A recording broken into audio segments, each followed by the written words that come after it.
your time is valuable, so I'll get right to it. Throughout this episode, I'll be giving out the exact strategies that took me from £100,000 in bad debt to building a $13 million portfolio. But this journey has given me more than wealth. It's inspired a mission to help everyday people like you take control of your financial future. So every week, my team and I pour everything into bringing you market updates and proven strategies because we genuinely believe that everyone deserves financial security. No gimmicks or empty promises, just real insights from someone who has walked this path. And to help spread these insights to others who need them, I truly appreciate if you could subscribe to our channel. When you hit that button, you're telling the algorithm that our content is valuable, which helps us reach more people who deserve this opportunity. You're joining a community dedicated to financial independence for everyone. If you do subscribe, here's my promise. My team and I will make this show better for you every week. We'll listen to your feedback, answer your questions, and continue supporting your journey to financial success. So thank you for being part of this mission.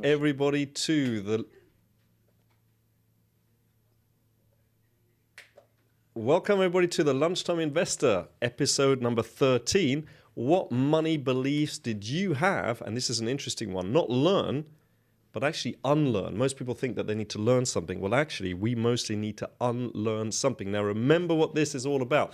This is about you eat and we talk, sadly, because I want to eat all the time. But we have with us a very, very special guest here.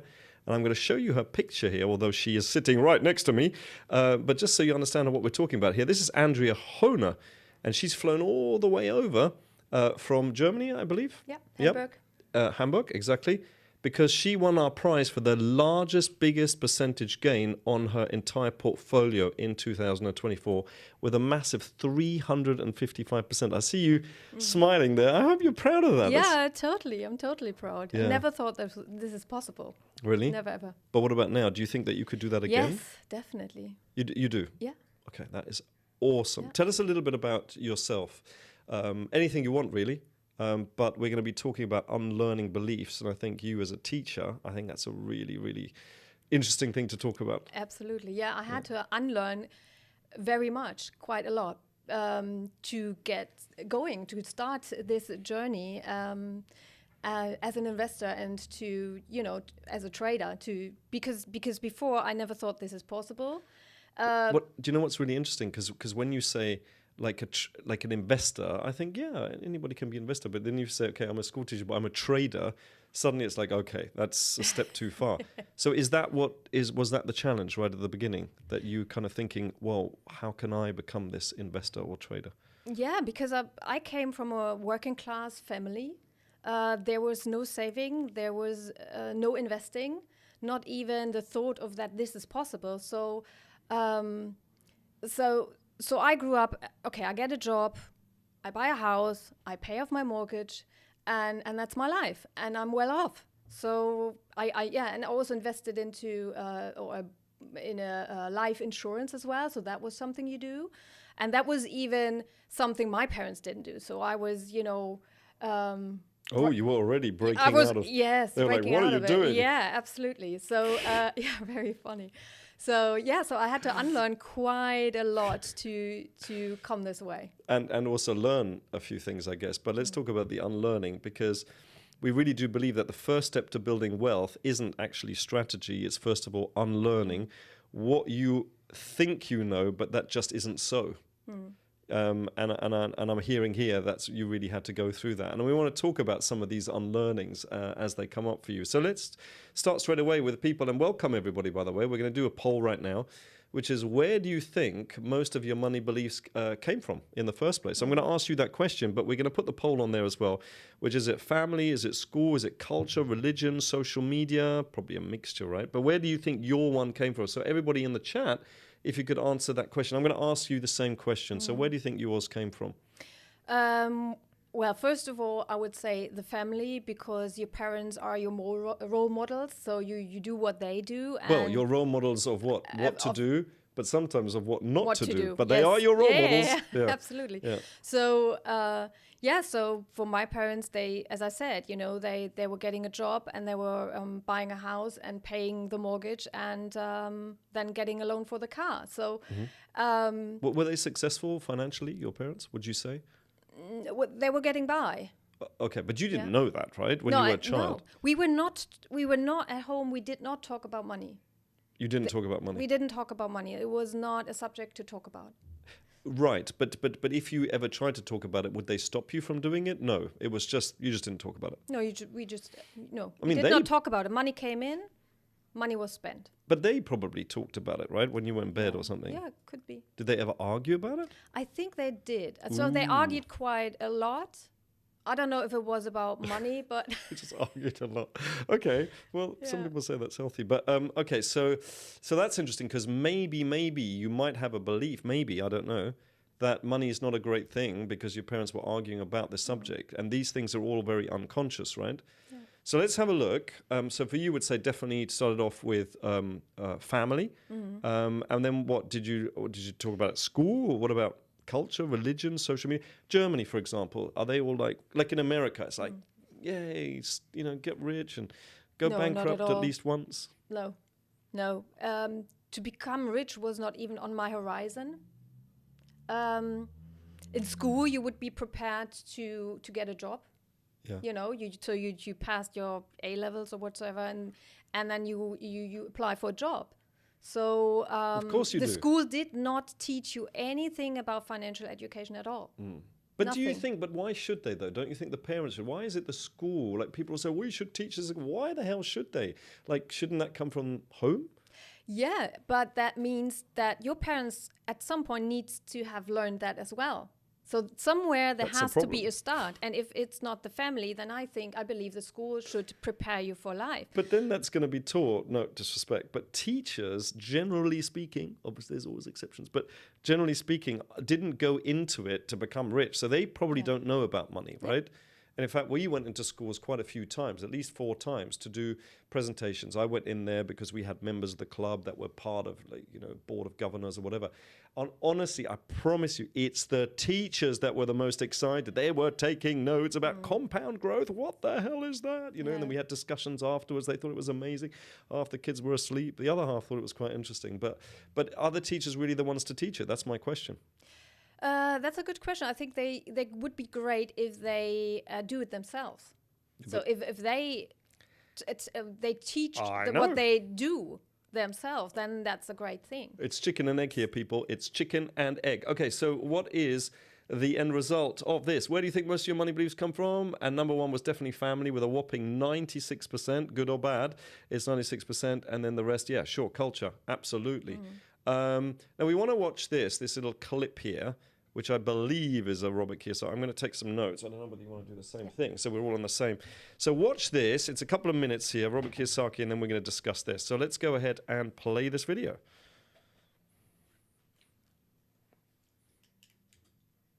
Oh, I need to click it. You always have to look at the big picture. Too many people look at, well, what's going to happen to me? Well, you look at the big picture, you're also going to know that when something bad happens, something good's going to happen. But you got to prepare for whatever is coming. If you think next 20 years will be like the last 20 years, you're going to get creamed. When you and I go to the supermarket and we buy a carton of milk, we always check for the expiration date. But most people do not check for the expiration date on their brains. Instead of get out of debt, I get into debt. I just refinanced $300 million in debt. I went from 5% to 2.5% interest. I made a fortune. Every month, more money comes in because my cost of money has gone down. So while some financial experts are saying get out of debt, I'm saying learn how to use debt. See, when I came back from in Vietnam in January of '73, the first thing my rich dad said to me was go to school to learn how to invest in real estate. It wasn't real estate, it was how to use debt and taxes. Debt and taxes make the rich richer. Debt and taxes make the poor and middle class poorer. Whoa, that's a debt and taxes make the rich richer, but they make the middle class poorer. Wow. So you got to learn something, right, about that. What are your thoughts? I think he's really right. I think that the expiration date of your brain, I love that, because we really have to look at what we've learned, what we believe, and see if does it still fit. Is that still up to date? Or do we need to change something? Because the world outside is changing as well, and we need to adapt. So I really like that. Yeah, no, absolutely. But not only is it changing, it is changing at an increasing rate of change. That's the other thing. So you're left behind. No, you're really left behind. And but can you always? I mean, can you always keep up? Sometimes you don't go to the next operating system, you miss out, but then you skip and you go to the latest. Now you're ahead.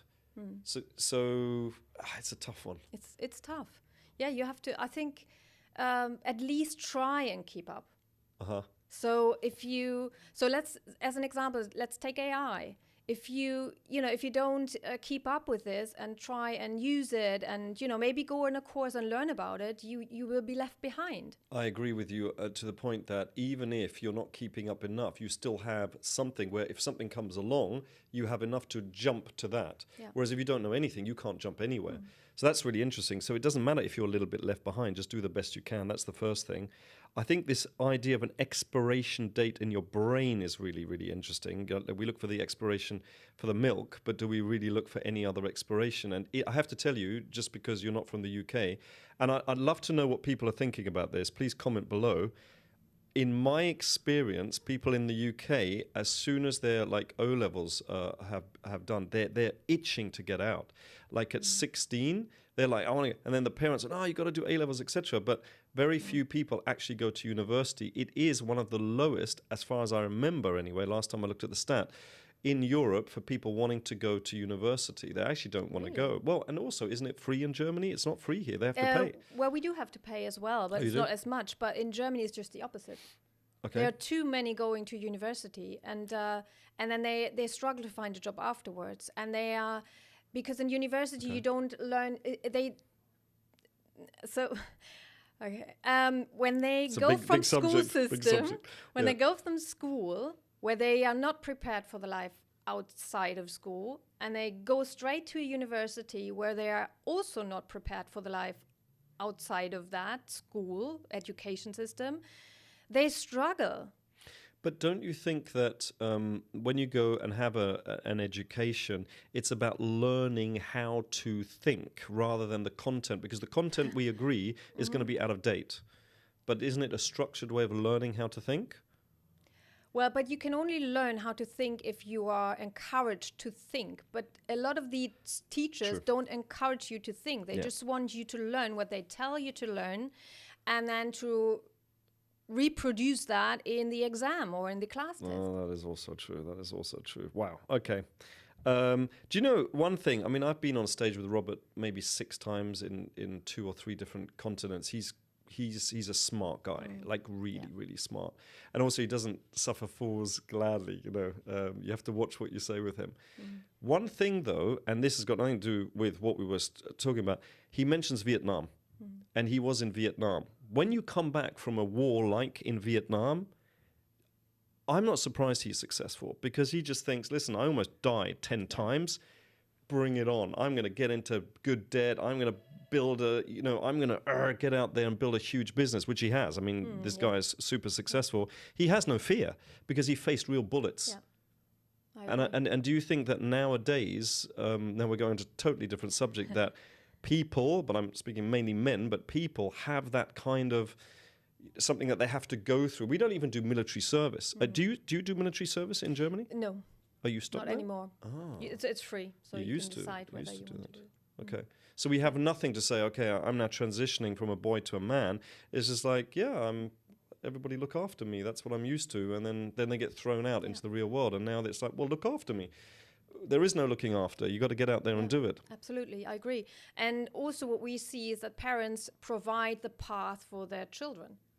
So that they don't struggle, that they don't have challenges. So they make space for them, so everything is easy and nice, and so they're getting weaker, if that makes sense. Absolutely. It's that whole Schmetterling thing, right? Which is German for butterfly. So it's the whole thing about if a butterfly doesn't, when it goes to the chrysalis and then it comes out, if it doesn't struggle to come out, the blood doesn't go into its wings, and then it's deformed. So if you think you're helping by cutting it loose, and it actually drops to the floor.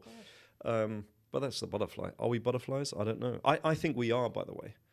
I mean, we're not butterflies, but what I mean is that we do need to struggle. Struggle is part of it. If you go to the gym and the weights are supposed to be heavy. You don't lift this up. If I do this 100 times, it's not going to build anything.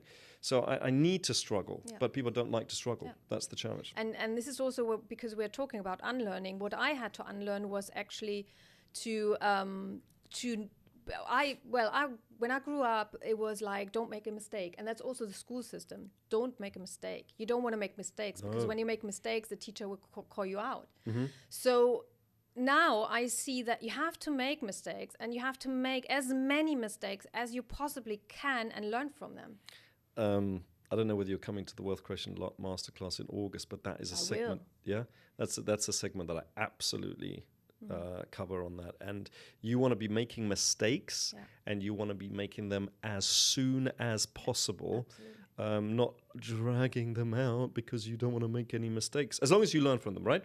So let's continue here. Let's have a look at the chat. I'm trying to go. Let's have a look. How much we live on debt, says Sheila. Loans making other people rich while we work until we drop as working class. Thanks, Marcus, for bringing people like Andrea on this platform. Amazing. Centurion says, I left school at 16. Do you regret it in any way, shape or form, by the way? I think you're not, right? You're saying, hey, listen, I left school at 16. And he says, Sheila, we need to live within our means and sometimes below it. Well, that's interesting, living within our means. But then that whole thing of debt is gone, because what he's actually saying is get into debt. Yeah. But good debt. Yeah. And that's the distinction. But as an entrepreneur. Because if you're not... Or a property investor, for example. Yeah, because as an entrepreneur, you have different opportunities as if you are an employee, right? Tax-wise, you mean? Yeah. Yeah, absolutely. You need, basically, it all comes back to the same thing. You need to have an education which teaches you to unlearn certain things and then builds up the things that you need to learn. The problem is people don't... Listen, we're even discussing here about, we're creating a movement here, which is to get, safe, simple strategies into every household. Yeah. That's our movement, okay? But we were talking about, should the movement be to get safe, simple investment strategies into every household, which is like, ooh, is that learning? And then do we use the word education, because most people don't like the word education. Yes. But we're an education company. Yeah. And I'm like, we should be proud of that. Yeah, but most people don't like education. But they need education. And then there's the whole thing about don't give them what they need, give them what they want. It's like, really? No, you got to give them what they need, not what they want. Flip an egg. But apparently in marketing, yeah, but you have to what's the English word? Überzeugen, which is you have to convince them. Thank you. You have to convince them that they need it. Yeah. Because if they don't see, you have to market it to them. If they don't see that they need it, they will never be able to learn. You will only learn what you think you will need and what you. And then you stay in your lane. Okay, so I don't know whether we can show this. This is something, is it from Reddit or something? Somebody, our team got this up. It says, what unhealthy money habits did you have to unlearn from childhood? And this was some general discussion. And I love this. This person, Money Diaries Active or something, said, my mum was Olympic level bad with money. That was brilliant. Olympic level bad with money. And I had to unlearn a lot of really creatively bad habits. And I'm interested in what other people have to learn, had to unlearn from their parental figures. I'd love for people to write down in the chat here, is there anything that you had to unlearn? Not learn, unlearn. And a few gems from my mum. I love this person. You'll always have debts, so enjoy cash while you can. You'll always have debts, so enjoy cash while you... Okay. Medical debt doesn't even go on your credit report. So therefore what? So therefore it's okay. I think this is an American person. If you let a bill go to the collection, it'll disappear in 7 years. So it's not your problem anymore. That is that is awful. That's awful. A sociology degree isn't a bad idea. Go for it. Just kidding on this one, kinda. What kind of money beliefs have you had to shake? Let's do a poll here in a moment, but I'm going to ask you the same question. So you growing up, because it's all about unlearning, right? Mm. It's an interesting discussion because mostly it's about what do you need to learn. Yeah. What was it here? Like, for example, money is hard to make. I mean that. Yeah, absolutely. Right, you got to work hard for money. Yeah, you have to work hard for money, and you have to put a lot of time in there. So if you want to have more money, you have to do more. You have to spend more time on it. You have to work harder. I have to tell you, I have that. I have that. I do have that. I just think work. and also. to that money doesn't, what was it? Money Grow on doesn't trees. grow on trees, Yeah. right? And I used to joke, well, it does, because it used to be made out of paper, and paper's made of trees, so actually it does. But now they turn it into plastic, so now money doesn't grow on trees. Okay, what about this? I'm just not good with money. I'm just not good with money. I'm not good. I'm not good, right? Yeah. Rich people are greedy. Yes, absolutely. I had Yes, absolutely what they no, are. I mean, absolutely, that was my belief. I had to unlearn when I started, because I went to a Millionaire Mind Intensive where we were talking about what our beliefs are when we think of rich people, and I feel really bad about it, but the thing that came up was they're greedy, they're ruthless, they're arrogant, there's nothing good coming out of that. So I really had to shake this belief. Yeah. It's a big one. There's no doubt about it. But actually, people that don't have money, they can also be greedy. They can also be arrogant. They can also be all the things that you said. Money is just yeah. I think it's if you have a lot of money, it just amplifies what you already are, or who you are. You already values, are. yeah. If I'm a bad person and I have more money, I will do bad things with more money. Mm-hmm. And even worse things because you have so much more money. And debt is just part of. Hey, debt is just part of life. No, but the thing is, the person saying that probably thought bad debt is part of life. You're always going to be in debt. That's not a good one. No. Let's have a look. In the poll here, have we ended the poll yet? Let's end it. 3. Go ahead and press that button. 2, 1, and let's end that poll. So here are the results. Let's see. 40. This is interesting. 47% money is hard to make. Yeah. So that's the majority. But actually, there were also rich people are greedy. Debt is part of life, and I'm no good with money.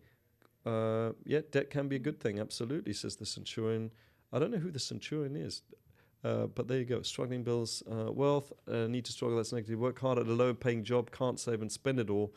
Lots and lots of different opinions there. But I think what is really important is that if you don't like your results, if you don't like the results, that you actually go back to the root cause of that. Mm-hmm. Because if your results aren't that good, it means your actions aren't great. Let's go upstream, right? Mm-hmm. But if your actions aren't that good, that cause those results, what cause the actions? And that are your beliefs. And people very rarely go upstream. You need to go to the root cause of it all. So if you are struggling, you can struggle with anything, but you can change that, and it is your beliefs around it. Yeah. So do you think that your approach to money has changed, Andrea? Definitely. You've shown the slide that I grew my crypto portfolio over 355%. Now, let me tell you, when I started my journey and I heard of Bitcoin for the very first time, okay. It was about, Bitcoin is just in the dark net. It's illegal. It's dangerous. You don't want to get involved.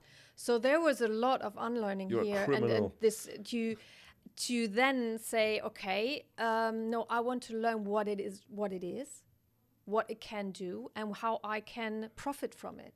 Legally, of course. Yes. Morally and ethically. Yes. So.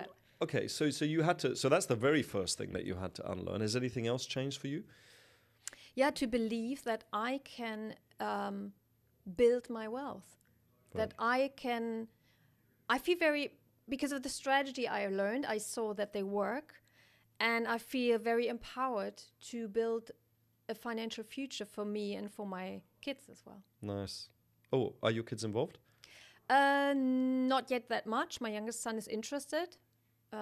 More in stocks for now. Yeah. Because cryptos are a bit, you can't grasp it, so it's a bit. But yeah, he wants to be involved. He wants to be on the next stock workshop in October with me. Awesome! I can't wait for that. That's, that's so wonderful. Yeah. So we're going to see both of you on it together. Yeah. We'll be able to see them. Yeah. And your other child? My daughter is not so. She's supportive. So you have 3. I have 3. Yeah. Mm-hmm.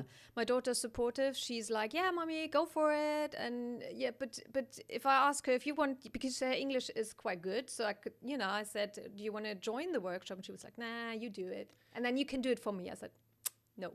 Actually, it's the other way around. It would be great if your kids start doing it. Yeah. And then obviously you check in, whatever, but let them do it, because that's leverage, right? Yeah, leverage isn't just time, it's effort as well. and then you can go on to your next project, whatever that might be, right? We will see. My oldest son, he's not interested in this at all. Okay. And so what do you think that you need to do in order to convince? Is it to show the results over a certain period of time? Because some people you can never convince them. Because if you say, well, I had a good year, you say, yeah, but next year you might not. So you do another year and you go, oh, well, you were just lucky. And you go, oh my goodness, okay, let me do a third year. Because changing people's beliefs, if they don't want it, is actually almost impossible, because the mind wants to be right. Yeah. So one thing I need to remind myself, because I have that as well, is do you want to be right or do you want to be rich? Yeah. And that's something I learned from T. Harv Eker from the Millionaire Mind Intensive. Be right or be rich. Yeah. And I said, I'd rather be right or be happy. I'd rather be happy. Although sometimes. Okay, let's see. What are people saying here in the... I can't see the chat. Okay. What's something about money that you believed as a kid that you now know isn't true? Okay, so I'm going to ask you that question. Let's have another poll. You need to work harder to earn money, or hard to earn money. Investing is only for the rich. Saving is enough. You know, this is a big one, because we're taught to save, what are you going to do? You're losing money because of inflation, because the costs of goods are going up so much. So if you just save, your money is actually devaluing, isn't it? So saving, oh my goodness, is just, you think you're doing a good thing, you're not. For me, you have to invest just to stay still. But also, not to kill the cow. Never kill the cow. But that's a whole different concept. Because I did that. Did you kill the cow? No, I did. Yeah, I killed the cow. Because when I By the way, I need to explain what killing the cow. So killing the cow basically means that, well, I hope it's this, is we teach that when you're in profit, if you take all your profits off the table, that's it. No more milk. You can't milk the cow anymore. You can't milk it anymore. You've killed the cow. So if it goes up and up, so if you would have gotten out after 50%, that would have been good, 50%, you would never have gone to the 366 or whatever it was. Exactly. And when I trained to become a bank clerk, I learned about, investment funds. So I saved money every month to put into my investment funds, and I got a lot of profits. And then I decided to study in Canterbury for half a year, and I used all that money. And then I killed the cow, and I had nothing left. Yeah, you because must never kill the cow. Because I did not know. Don't kill the cow, Andrea. No, I know now. Can I have a German moo, please? Moo. That's a very... Okay, that's interesting. They're all different in each country, I can tell. So let's have a look at the poll. Oh, by the way, if you haven't voted yet, we're going to give you 3. Come on, let's join in. Let's have some fun. There's no right or wrong here, by the way. 3, 2, 1. Moo.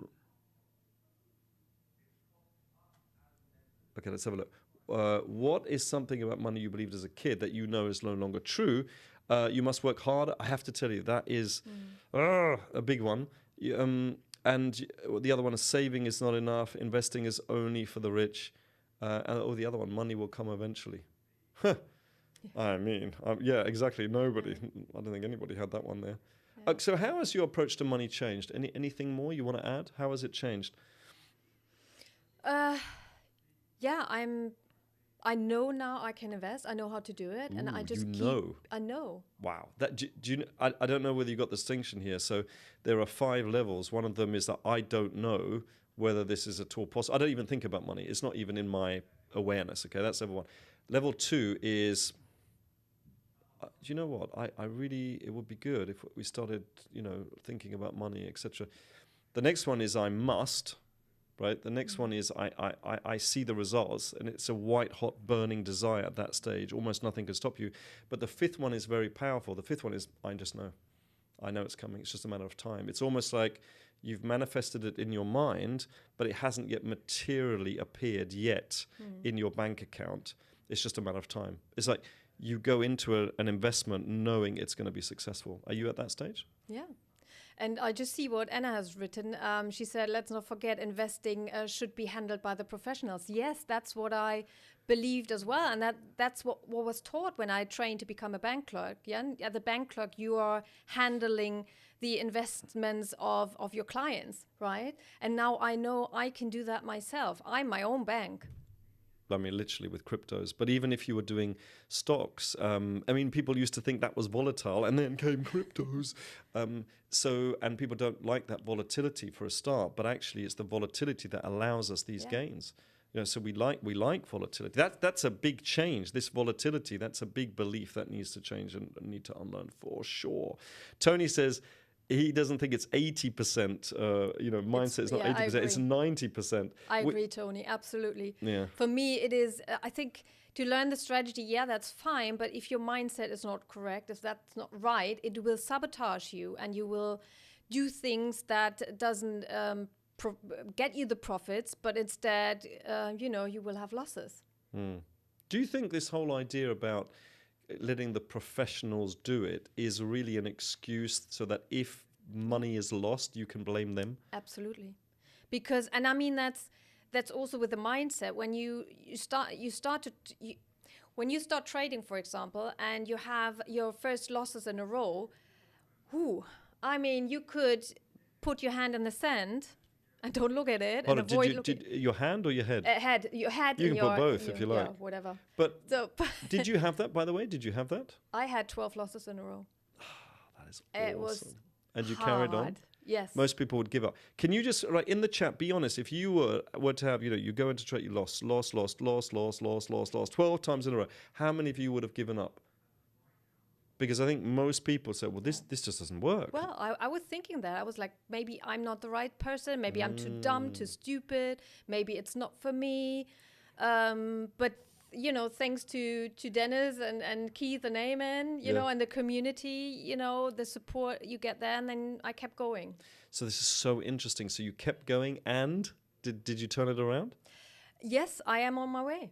Yeah. So, but I think the very important first step was to take responsibility and say, that's my doing. Well, that's interesting because you just said, am I too stupid? Is that taking responsibility? Because you're saying I am.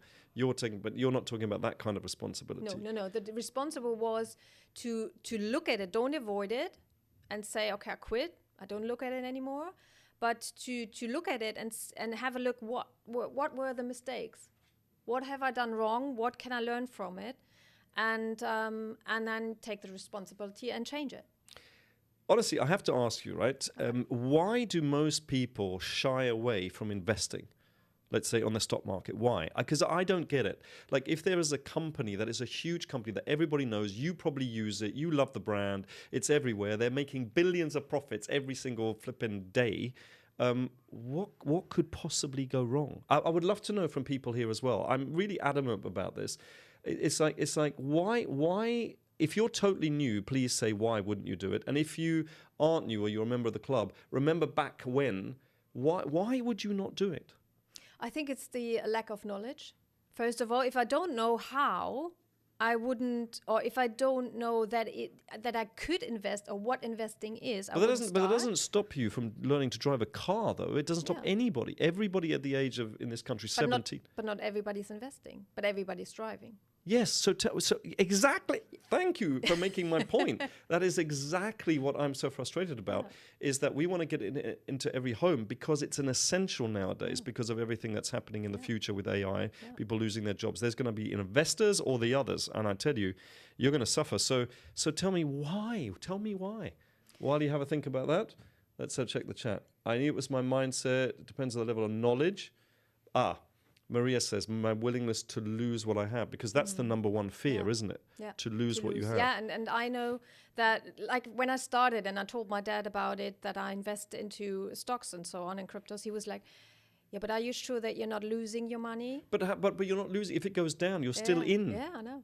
But for him, it was like you invest your money and you might lose it.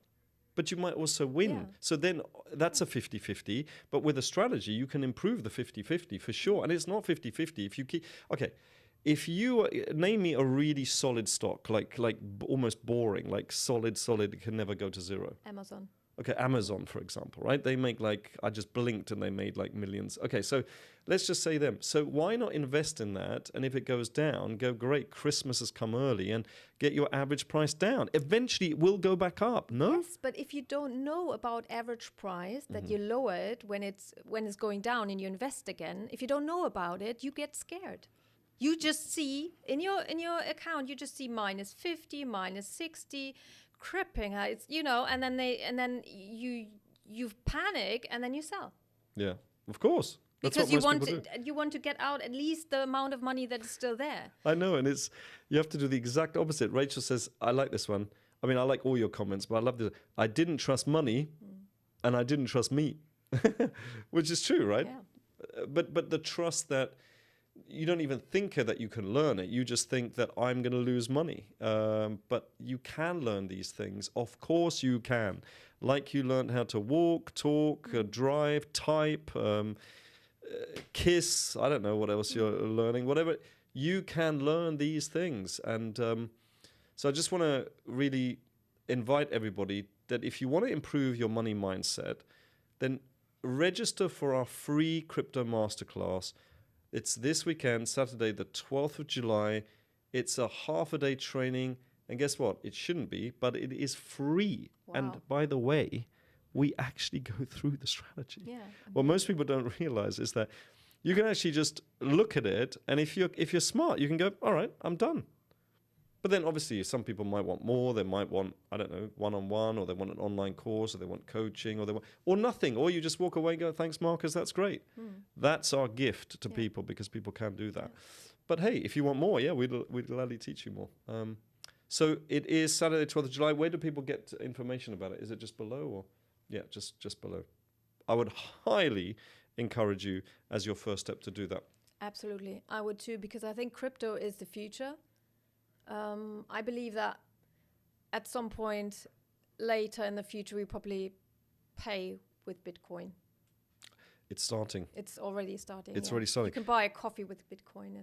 Yeah, I mean, it's going to have to speed up a little bit to do that, but certainly with cryptos, for sure. I mean, Solana manages like 400,000 transactions per second, and there's some that claim that they're going to do more because, hey, it's just starting out. So I'm looking forward to seeing you there. And I know people say, oh, I don't have time. You've got to make the time. People, you've got to make the time, because what you have learned, you need to unlearn, because in the next few years, I'm only mentioning AI, but there's lots of other things. You're going to be in trouble. What does it say? You're going to get creamed.